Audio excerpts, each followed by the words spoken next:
চিনি একাই গেছে আজি আর তুই আমার টিফিন খাইছিস না কে আমার কেমন বাইতে পারে না আমি তোর কেমন কেমন কে আমার বাচ্চা তো টিফিন বেলাইছে সাব্বির তুই খাইছিস না না আমি খাই নাই আমার বাইতে খানো আনে তা টিফিন খাইছে কেডা যে টিফিন আনে না সেই তো খাইছি হামজালা তুই খাইছিস না এই মাথার সাথে একমাত্র তুই এতিম তোর বাড়ি থেকে খাবার আসে না আমি তো খাইছি না না তুই খাইছস কি হয়েছে শোয়েব?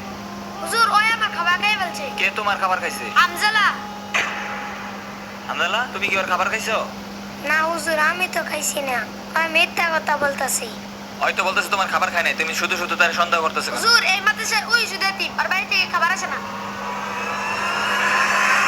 হুজুর আমি দেখছি কেডা খাইছে কে খাইছে? শোয়েব যখন পানি আনতে গিয়েছিল তখন বিড়ালে খেয়ে ফেলেছে দেখছো তোমার খাবার বিড়াল খাইছে আর তুমি শুধু শুধু হামদাল্লার দোষতাছো। কাউকে মিথ্যা অপবাদ দিবা না, বুঝছো? সন্দেহ করে ঠিক না। যাও ওর কাছে ক্ষমা চাও, যাও। হামজালা আমি তোরে ভুল বুঝছি তুই আমাকে ক্ষমা করে দিস আচ্ছা ঠিক আছে চল আমরা খেলা করি তারা আমার টিফিন খাই এটা রাইখে আস আচ্ছা রাইখে আস